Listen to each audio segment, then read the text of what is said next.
Hola, el tema de hoy es el triunvirato militar. Sean bienvenidos y bienvenidas. Hablemos sobre el triunvirato militar.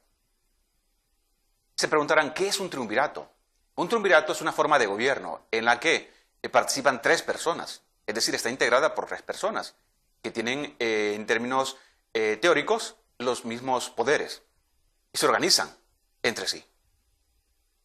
El objetivo de hoy es conocer las características del triunvirato militar de 1956 a 1957. Los contenidos conceptuales son antecedentes y hechos relevantes. Veamos los antecedentes. El presidente entre 1949 y 1954 fue Juan Manuel Gálvez, que ganó las elecciones.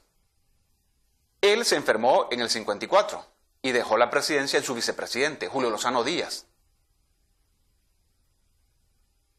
Otros hechos que sirven como antecedentes para comprender nuestro tema tiene que ver con la modernización de las Fuerzas Armadas, que se inició precisamente en este periodo, con el apoyo de los Estados Unidos y de las instituciones, el gobierno del país. Significa que las Fuerzas Armadas se organizan, se estructuran, se dividen y adquieren nuevo equipo, entrenamientos, una visión diferente, una visión más como institución que como individuos particulares o como individuos que pertenecen a un partido. Eso es lo que entendemos por modernización de las Fuerzas Armadas. Otros antecedentes. En las elecciones de 1954 no hubo ganador claro. Las leyes establecían que el ganador tenía que tener una cantidad de votos X. Y el ganador, o el que obtuvo la mayoría de los votos, no llegó a esa cantidad. Por lo tanto, tocaba que el Congreso decidiera.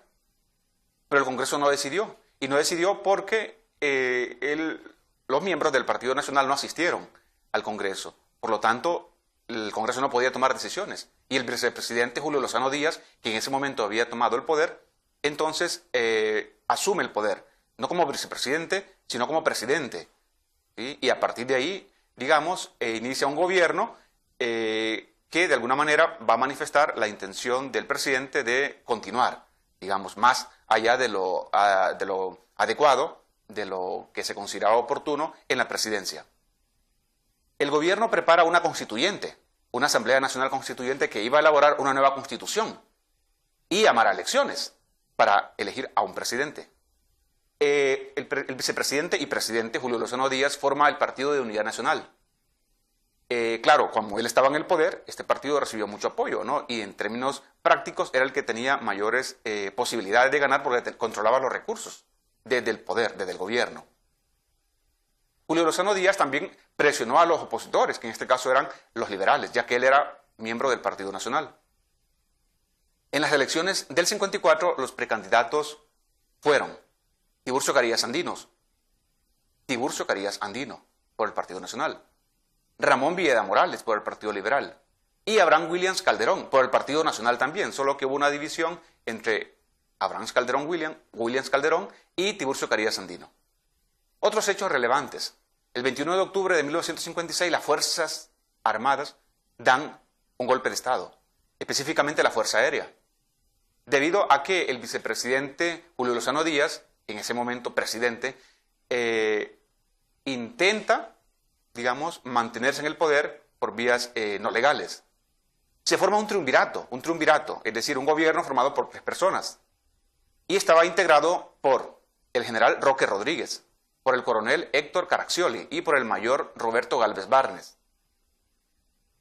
Digamos que este golpe de Estado recibió apoyo de ciertos sectores de la población que miraron en Julio Lozano Díaz las intenciones de perpetuarse o de quedarse en el poder por más tiempo del debido. ¿Qué decisiones tomó el triunvirato? Por ejemplo, aprobó una amnistía para que los miembros del Partido Liberal que habían sido expulsados del país por el gobierno de Julio Lozano volvieran, o para que aquellos miembros del Partido Liberal o que eran opositores al gobierno de Julio Lozano y que estaban en la cárcel salieran libres. Se fundó la Escuela Superior del Profesorado, que es la base de la actual Universidad Pedagógica Nacional, y se desarrolló este proyecto para modernizar la educación. Claro, esto es parte de un proceso educativo que no inició solo con el triunvirato, tenía años, de preparación, pero es en este momento cuando se inicia el proyecto, digamos, formal. También se creó el Departamento de Gracias a Dios en el oriente de Honduras, para que se pudiera manejar mejor, digamos, la situación de esa zona del país desde allá y para consolidar la presencia del Estado de Honduras en esa región del país. También se creó la Ley Orgánica de la Universidad Nacional Autónoma de Honduras y se le otorga la autonomía. Claro, no solamente fue un proceso que vino del gobierno, hubo presiones de los sectores estudiantiles, digamos, sectores sociales, para que se otorgara a la Universidad Nacional la autonomía. El Estado asume el control, la planeación y también la parte administrativa y financiera de la educación primaria. Y esto fue importante porque implica la institucionalización de la educación primaria en el país. Se crea el Instituto Nacional de la Vivienda, el INVA, que va a ser la base para la construcción de viviendas para los sectores medios y bajos en el país. También se creó el Patronato Nacional de la Infancia, que iba a generar políticas y acciones para favorecer a la familia y especialmente a los niños. Fue creada la Contraloría General de la República, por ejemplo. De esta manera, en este periodo se crean instituciones que iban a continuar más adelante con la profundización de la ampliación del papel del Estado en la sociedad hondureña. En las elecciones de 1957 salió triunfador el Partido Liberal y se nombra presidente del Congreso o presidente de la Asamblea a Ramón Villeda Morales. Y la Asamblea decide elegir presidente de la República, porque él fue el candidato con mayor cantidad de votos. Y eso se establecía ya legalmente, y fue la decisión, digamos, consensuada en ese momento, especialmente entre el Partido Liberal y las Fuerzas Armadas, digamos, que tenían un poder, ambas instituciones, ¿no?, importante en ese momento. A partir de ahí, entonces, a finales de 1957, asume el poder Ramón Villeda Morales.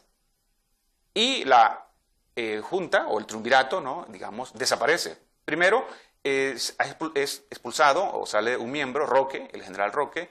Luego, el mayor Barnes, Galvez Barnes, digamos, renuncia y es sustituido por Osvaldo López Arellano. Este triunvirato desaparece, pero de todas maneras evidencia el fortalecimiento de las Fuerzas Armadas como un poder, digamos, como una institución de poder, y no solo militar, sino política en el país, que se va a evidenciar más adelante.